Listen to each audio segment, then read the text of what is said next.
Bonjour et bienvenue à ce nouveau Café des Lyonnes. Bonjour Catherine. Bonjour Alexandra. Alors aujourd'hui je suis très fière, vous l'aurez remarqué, de recevoir Catherine Sonnette. Vous êtes pilote, commandant de bord chez Transalvia. Oui. Groupe Air France, je ne sais pas comment ça marche, mais c'est ça, mais c'est une filiale d'Air France. Je suis tellement contente, ça fait super longtemps que je voulais absolument vous recevoir. Merci beaucoup. Il faut que vous sachiez que toute la communauté des Lyonnes n'attend que ça, de voir enfin une pilote, une femme pilote commandant de bord. Donc nous, on est hyper fiers. Donc on a plein de questions à vous poser. Je vais me faire le porte-parole de notre communauté aujourd'hui. Mais Catherine, première question de l'émission, vous la connaissez. Est-ce que vous êtes une femme engagée, vous ? Et ça veut dire quoi pour vous, l'engagement ?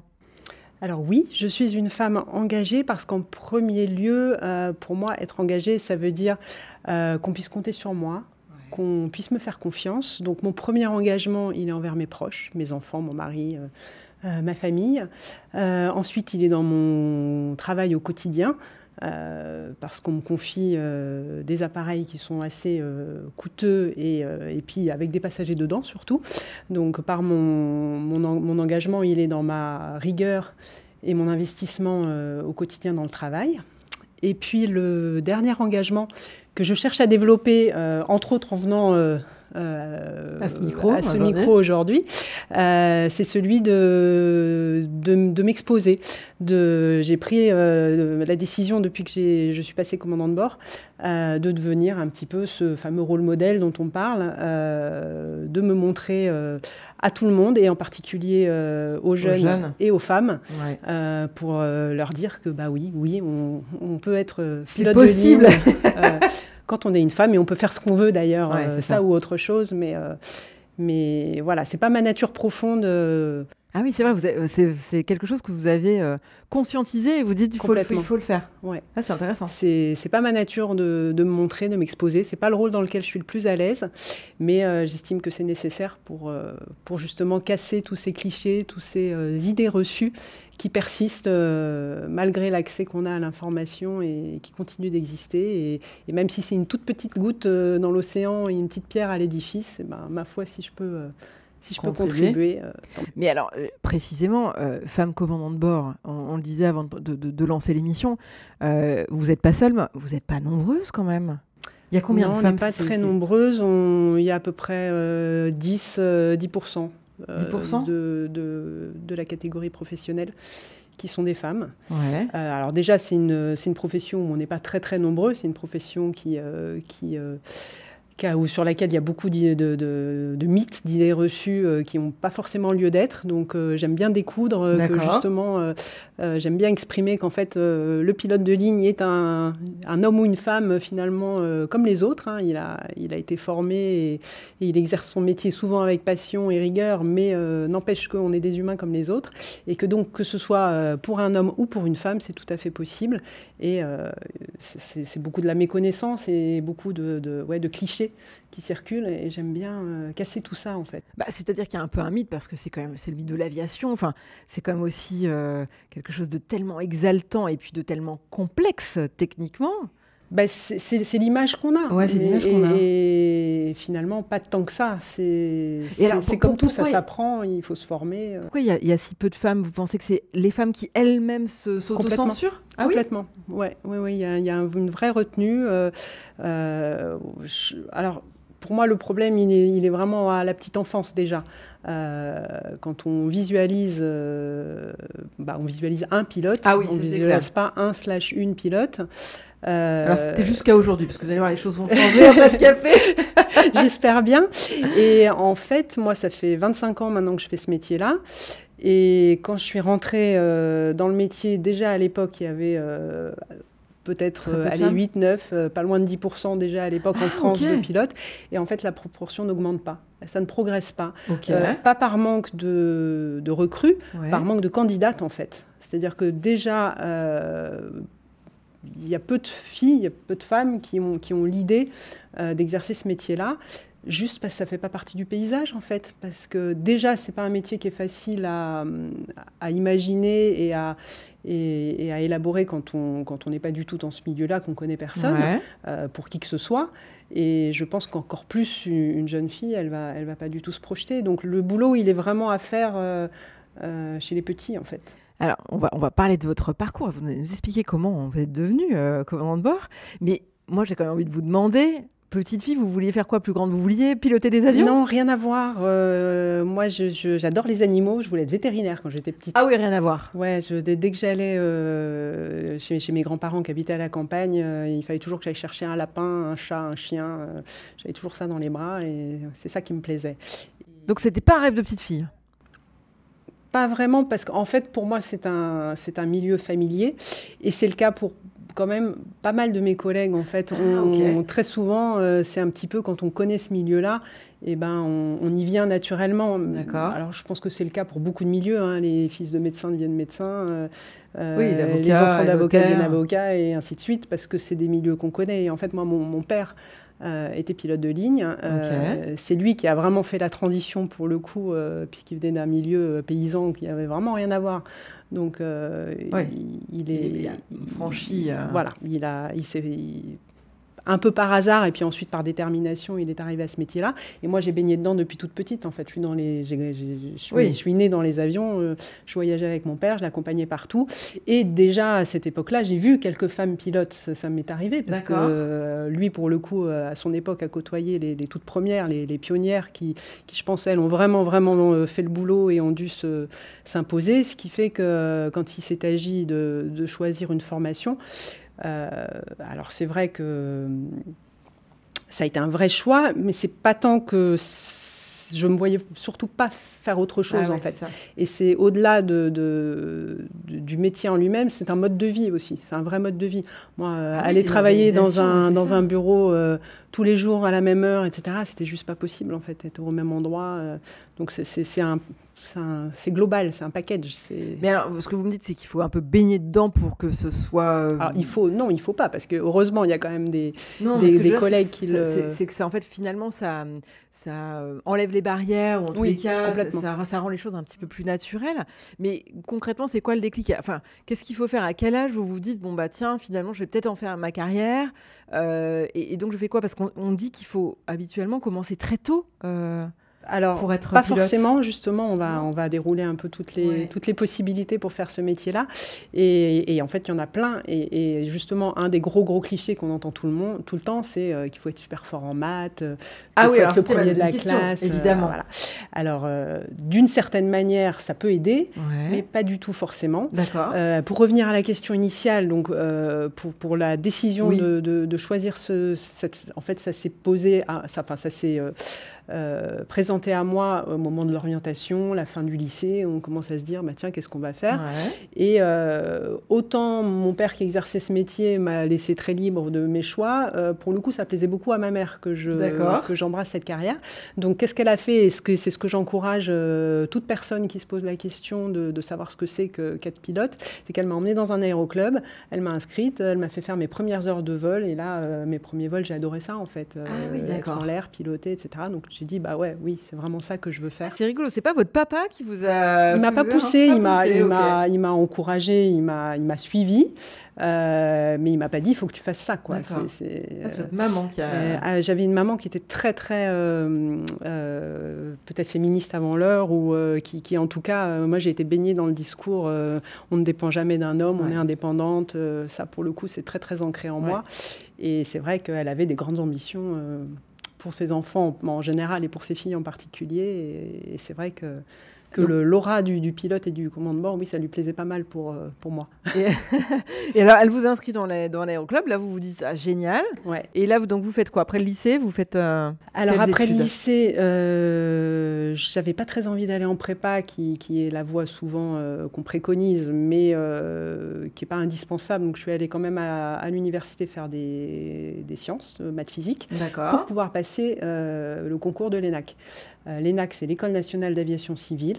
C'est la voie qui est peut-être un peu la plus connue, la plus mythique, parce que c'est une voie qui est 100% prise en charge par l'État. C'est une formation type formation d'ingénieur, qui est une école publique. Et c'est une grande chance qu'on a en France, parce qu'à ma connaissance, il n'y en a pas tellement à l'étranger.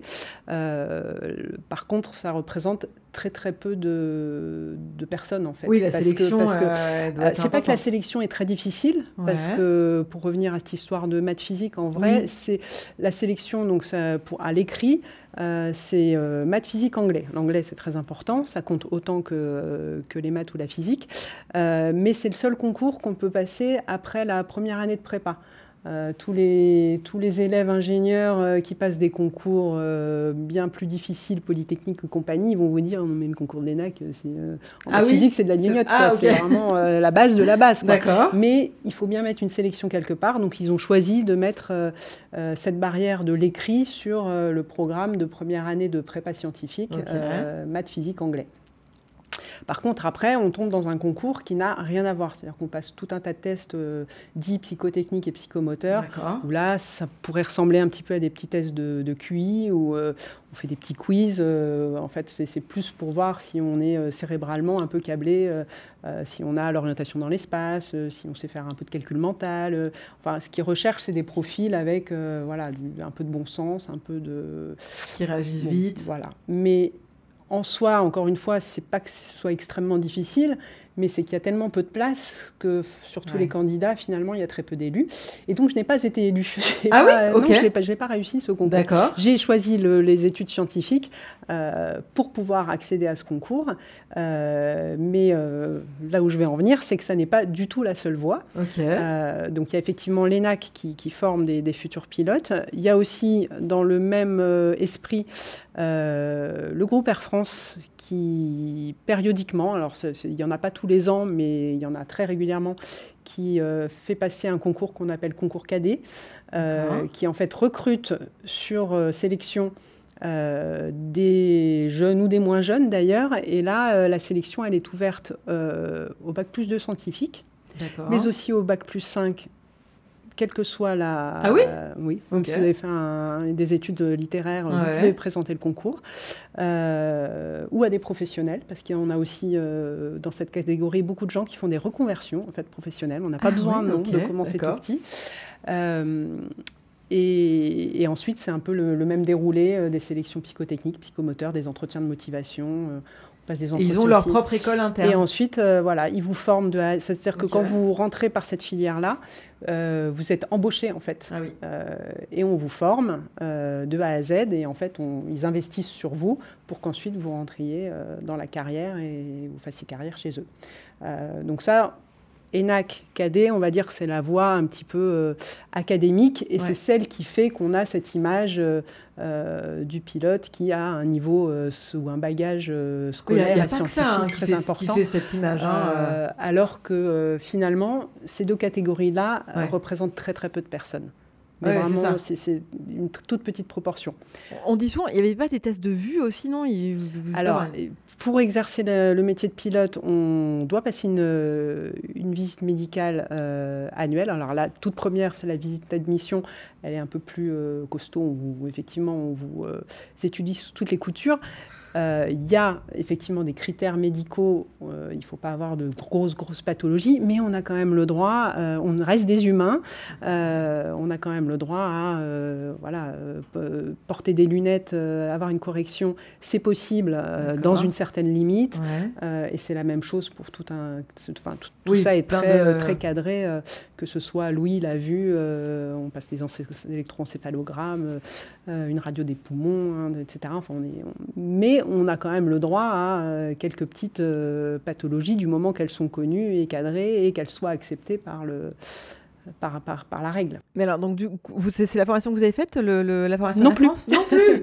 Donc ça, j'étais en train de vous donner cette formation qui est une possibilité, mais qui, encore une fois, représente finalement assez peu de mes collègues. Il y a une partie des collègues aussi qui sont d'anciens militaires. des pilotes qui sont rentrés dans l'armée et qui, quand ils ont terminé leur temps, se reconvertissent dans le civil et donc se retrouvent dans les avions civils. Et la grosse majorité des cas, et c'est ce que j'ai fini par faire, puisque pour moi le concours n'a pas marché à l'époque, font des formations privées en fait. D'accord. C'est-à-dire c'est des écoles, comme il y a des écoles pour tous les domaines, il y a des écoles de pilotage, il y en a plein. Différents types. Il y a des très grosses écoles qui sont des grosses machines avec des accords avec les compagnies aériennes qui vous proposent un espèce de package qui vont vous former de A à Z jusqu'à votre entrée éventuellement dans la compagnie aérienne. Ou alors on peut choisir aussi de se former de manière modulaire parce que c'est des formations qui sont par contre assez coûteuses. Donc c'est un investissement qu'on fait financier sur soi. Après, moi, c'est souvent ce qu'on me dit, oui, mais ça coûte très cher, etc. Je dis, mais une école de commerce, ça coûte cher aussi. Oui, bien sûr, la formation aujourd'hui coûte très cher dans plein de domaines. Donc c'est vrai que là, on a aussi du coup des gens qui prennent la décision de faire ça, par exemple tout de suite après le bac et qui se lancent là-dedans parce on a la chance d'avoir les parents qui peuvent nous aider ou on emprunte. Et sinon, on a aussi des gens qui font une première carrière, qui vont gagner un peu de sous, gagner leur vie. Après, ils vont faire leur pilote privé dans un aéroclub. Ils retournent travailler un peu pour gagner un peu de sous. Après, ils font la partie professionnelle et puis on peut faire ça de manière comme ça, modulaire et de progresser jusqu'à avoir les minimums requis pour postuler dans une compagnie aérienne. Donc, vous avez fait cette formation. Exactement. Et quand vous l'avez terminée, vous avez fait quoi? Donc, vous avez travaillé tout de suite chez Air France? Pas tout de suite, assez tôt finalement, parce que j'ai eu la chance de tomber dans une période quand même où ça recrutait pas mal. Mais j'ai quand même commencé par travailler en aviation d'affaires, c'est-à-dire sur les petits avions, les petits jets privés. Pas tout de suite dans l'avion.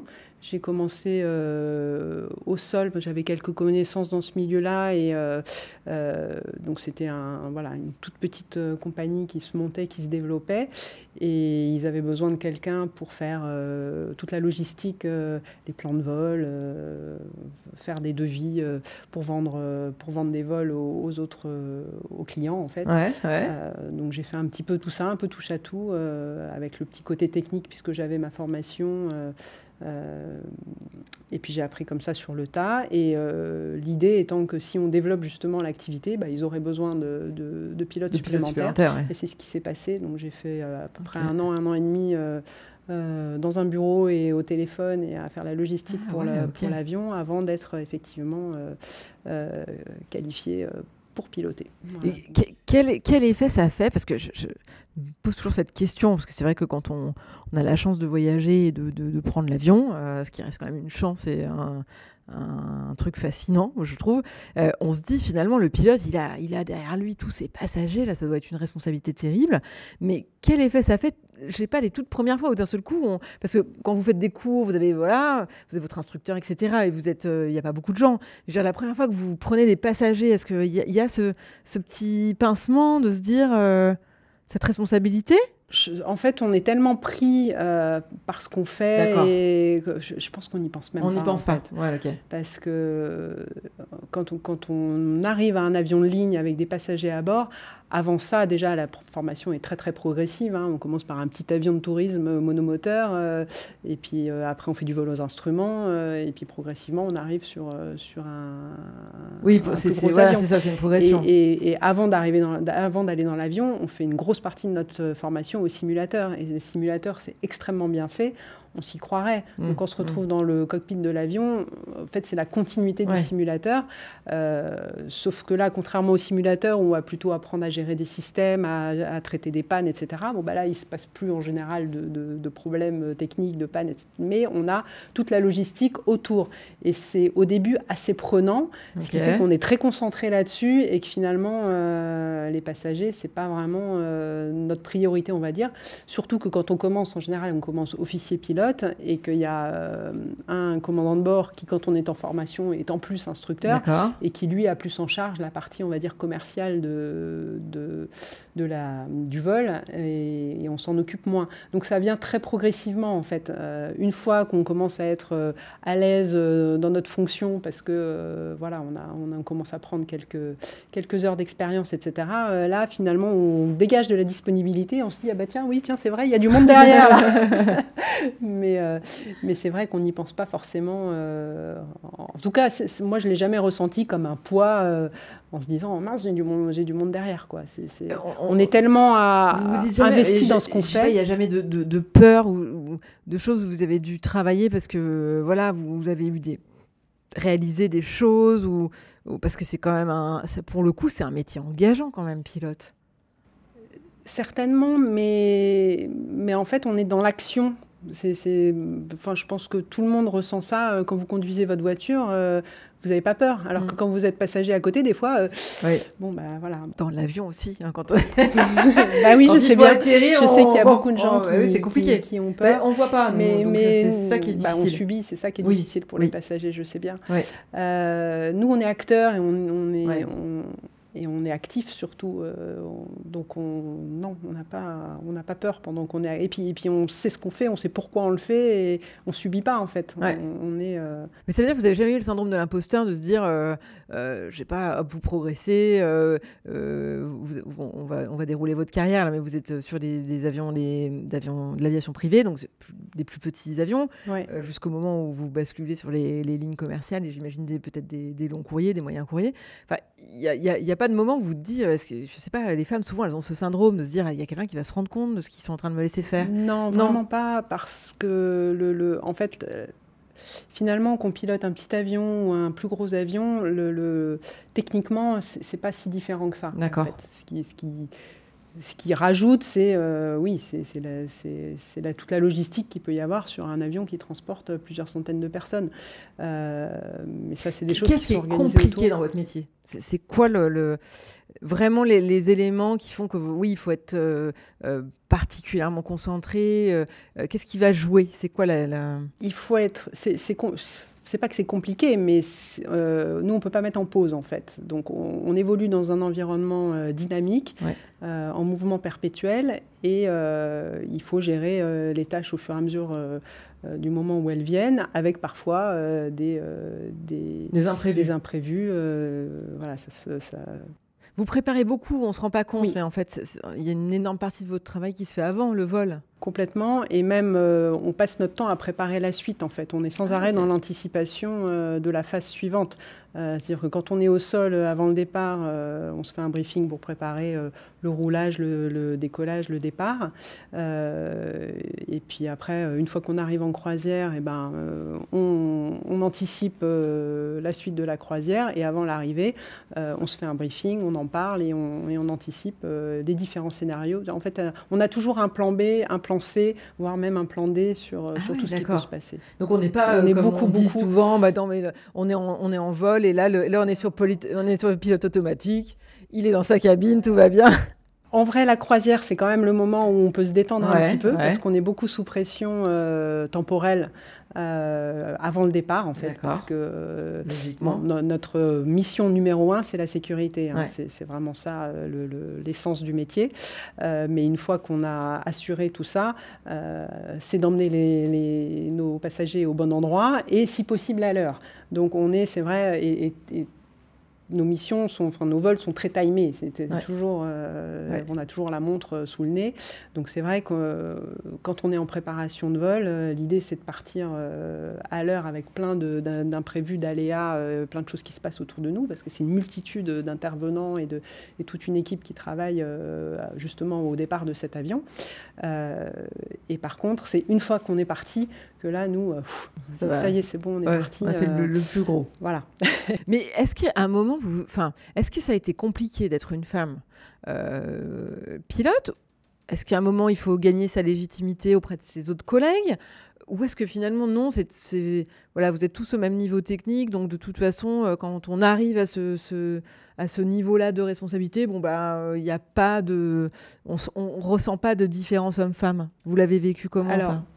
Moi, personnellement, j'ai eu beaucoup de chance d'être toujours tombée sur des formateurs, des instructeurs, des collègues très bienveillants et à part des micro-remarques sans importance, vraiment, j'ai eu un parcours assez linéaire et très bienveillant de tous mes pairs et collègues. Mais pour en avoir beaucoup discuté, pour avoir beaucoup échangé avec d'autres collègues féminines, Ça n'a pas été le cas de tout le monde. Il y en a qui ont vécu des choses bien moins rigolotes. D'accord.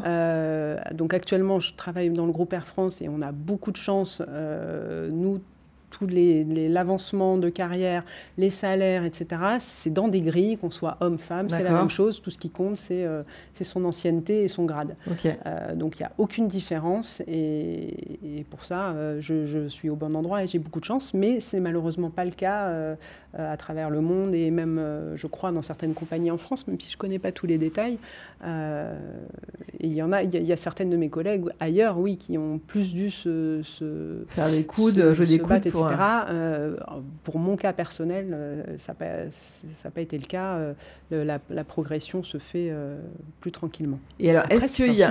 C'est un sujet, oui, c'est ça. Mais est-ce qu'il y a le sujet des passagers? Est-ce que quand les passagers voient que le pilote est une pilote, est-ce que vous voyez des regards... Tous les jours, ça fait 25 ans que je vois vrai ça tous les jours, mais bien sûr, évidemment. C'est le sujet, et c'est d'ailleurs ce qui m'a fait vraiment décider, alors je l'ai décidé au moment de mon passage commandant de bord, ça fait 5 ans maintenant, de justement m'exposer pour essayer de casser ces clichés et ces idées reçues et cette image immuable qu'on a du pilote masculin, et de dire que oui, c'est possible et oui, ça existe, parce que ça fait 25 ans que dès que je dis ce que je fais dans la vie, j'ai y compris de gens pourtant très très éduqués et instruits, oui, ou qui ont des postes à responsabilité, voilà, et qui disent on peut être pilote quand on est une femme, bah oui, comme on peut être ce qu'on veut en fait, on peut tout faire. Et donc j'ai pris cette décision à mon passage commandant de bord, puisque au passage commandant de bord m'incombe la responsabilité du vol, aussi bien sécurité technique que commerciale. Donc, alors expliquez-nous, c'est quoi la différence entre pilote d'avion, pilote de ligne et commandant de bord? C'est un statut particulier. Oui, c'est vrai qu'il y a là-dessus aussi beaucoup d'incompréhension et de méconnaissance. De méconnaissance, bien sûr, du métier. En fait, pilote de ligne, c'est une compétence, c'est un métier pour laquelle on a une licence. D'accord. Donc on a passé des tests, on a appris à piloter, on a passé des tests aussi bien théoriques que techniques. Et à ce moment-là, on est qualifié pilote de ligne et on peut piloter l'avion. Ensuite, un équipage d'avion de ligne, c'est toujours 2 pilotes. Oui. Et ces 2 pilotes, en fait, là, on entend souvent copilote, mais c'est le raccourci qu'on emploie. Et souvent, les gens pensent que le copilote, il ne pilote pas. Si, le copilote, en fait, sa vraie appellation, c'est officier pilote de ligne. D'accord. En fait, c'est le second de l'équipage. Mais il est pilote de ligne au même titre que le commandant de bord, qui lui aussi est un pilote de ligne, mais qui a, lui, la responsabilité et qui est le chef, entre guillemets, à bord. Donc, traditionnellement, une carrière, on la commence comme officier pilote de ligne. On fait quelques années, on acquiert de l'expérience. Et ensuite, mais donc l'officier pilote et le commandant de bord ont exactement la même licence, ont exactement la même compétence technique. Ils savent piloter l'avion pareil. Ils travaillent ensemble pour toute la partie technique. La différence, c'est que s'il y a une décision à prendre... Alors, on l'a fait de manière en général collégiale parce qu'on travaille ensemble. Mais en dernier ressort, c'est le commandant de bord qui décide. Et le commandant de bord, il a surtout la responsabilité. C'est-à-dire que s'il se passe quoi que ce soit, en tant que commandant de bord, on est responsable. Et du coup, traditionnellement, il y a aussi la partie commerciale où le commandant de bord va peut-être plus s'intéresser à ce qui se passe en cabine, alors que l'officier pilote va être plus concentré sur la partie, on va dire, technique et logistique du vol. Voilà. J'entends dans le témoignage que vous nous livrez que vous ne regrettez rien de votre carrière. Si c'était à refaire, vous la referiez non, pareil. Du tout. Je suis très bien, j'adore mon métier. Quel conseil vous donneriez justement aux jeunes femmes, ou jeunes ou moins jeunes, parce que j'entends qu'on peut se reconvertir, même si ça m'a l'air quand même loin d'être simple. Quel conseil vous donneriez à ceux qui vraiment aspirent à ce genre de carrière, mais qui se disent mais c'est tellement éloigné de mon milieu, ça me paraît inatteignable pour des raisons financières, pour des raisons de savoir-être, de savoir-faire, de compétences à aller chercher. Alors déjà, faut se dire que quel que soit l'âge, quel que soit le sexe, C'est toujours possible. En fait, on a effectivement des gens qui se reconvertissent après quelques années dans un autre métier complètement. Donc déjà, il faut se documenter parce que maintenant, on a un accès à l'information tellement facile. Vous tapez dans n'importe quel moteur de recherche comment devenir pilote de ligne, tout va être expliqué. Mais moi, je pense que la première démarche, c'est ce que ma mère a fait pour moi. C'est on va dans un aéroclub, il y en a partout des aéroclubs, il y en a partout en France. On va dans un aéroclub et on fait un baptême de l'air, on fait un premier vol. Oui, c'est un métier passion, hein. C'est vraiment ça. Oui, c'est vrai. C'est ce qu'il faut quand même, après, il faut quoi? Il faut de la ténacité, il faut de la pugnacité. Complètement. C'est un parcours qui est pas forcément simple. Là où je suis maintenant, c'est vrai que je travaille pour une grande compagnie avec une certaine sécurité et des bonnes conditions d'emploi, etc. Mais avant d'atteindre ça, ça peut être un parcours qui peut être un peu difficile parce que l'aviation, c'est un milieu qui subit beaucoup les crises économiques.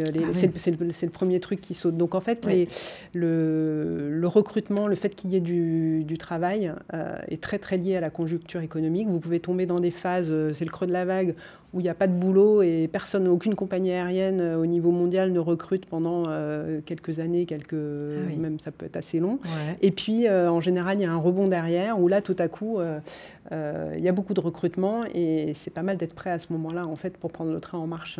Oui. Et c'est vrai que parfois, on se lance dans cette formation-là et on ne sait pas du tout si on va pouvoir trouver un job derrière. Ah, quoi. Okay. Et, oui, donc il faut vraiment que ce soit la passion qui nous guide. C'est pas forcément une question de compétences, de licence, etc. C'est juste qu'il n'y a pas de boulot, en fait. Donc c'est vrai que pour certains, ça peut être un peu long et stressant, mais donc il faut avoir beaucoup de détermination, en fait. C'est vraiment la détermination. Et alors, Catherine, dernière question de l'émission. Si vous aviez une baguette magique ou un plan de vol, quelle mesure vous prendriez pour que les femmes elles soient plus présentes, plus visibles dans votre secteur d'activité ou dans l'espace public d'une manière générale? C'est quoi votre retour d'expérience? Alors, ça concernerait beaucoup les femmes dans leur vie quotidienne, en fait, et dans leur vie familiale. Ouais. Parce que je crois qu'il y a beaucoup de femmes qui s'empêchent de progresser parce qu'elles ont une charge mentale et une charge logistique énorme derrière. Donc, ça serait des mesures, je dirais, globales sur l'ensemble de la famille. Le congé paternité ne devrait pas être proposé, il devrait être imposé pour que les pères se sentent aussi investis que les mères quand un enfant arrive. Plus d'accès au mode de garde. Peut-être arrêter avec ce sentiment. J'ai l'impression qu'on a beaucoup en France quand j'entends mes copines qui travaillent dans des bureaux où pour prouver qu'on fait bien son job, il faut rester jusqu'à 20 heures au bureau. Arrêtons avec ça. Je pense qu'on peut très bien faire son travail en quittant le bureau à 17h. Ça devrait être imposé pour les entreprises qui peuvent se le permettre, aussi bien aux hommes qu'aux femmes, que tout le monde puisse aller chercher ses enfants à l'école.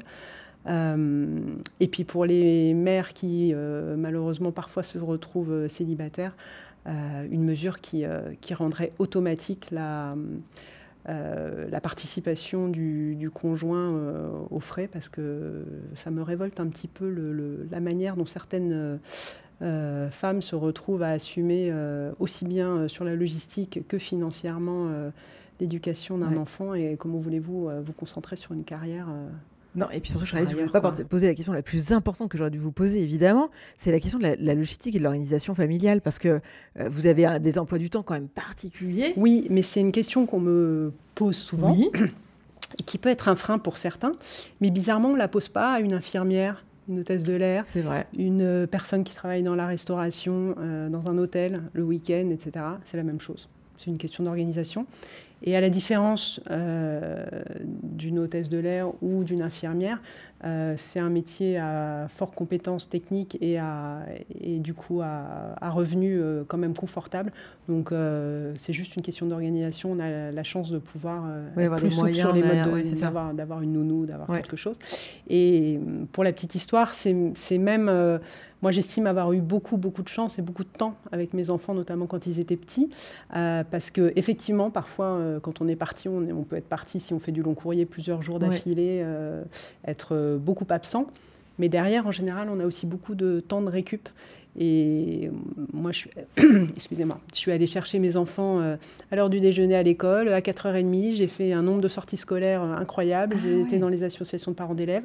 Et ceux qui ne me connaissaient pas étaient persuadés que je ne travaillais pas, en fait. Ils me voyaient à l'école à 11h30, à 16h30, etc. Sauf qu'après, ils ne se rendaient pas forcément compte que je n'étais pas là pendant 2-3 jours. C'est ça. Mes copines qui ont des gros jobs et qui rentraient tous les soirs chez elles à 20h, elles n'ont jamais mis les pieds à l'école. Ouais.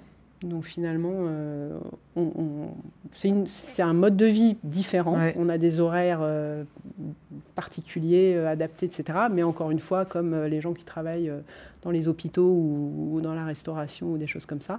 Et c'est juste une question d'organisation. Mais on a aussi beaucoup de temps libre, donc c'est une grande liberté. Eh bien, merci beaucoup, Catherine, de nous avoir partagé tout ça. On va tout aller s'inscrire à l'Aéroclub, si j'ai bien compris. Et vous nous ferez partager, en tout cas, vous nous avez fait partager votre passion. Et merci beaucoup d'avoir pris le temps, d'avoir trouvé le temps entre deux avions pour venir parler à ce micro du Café des Lyonnes. On était très heureux de vous recevoir. Merci infiniment. J'espère que ça vous aura plu. Moi, je vous donne rendez-vous la semaine prochaine pour un prochain Café des Lyonnes. Bonne semaine. Bonne journée.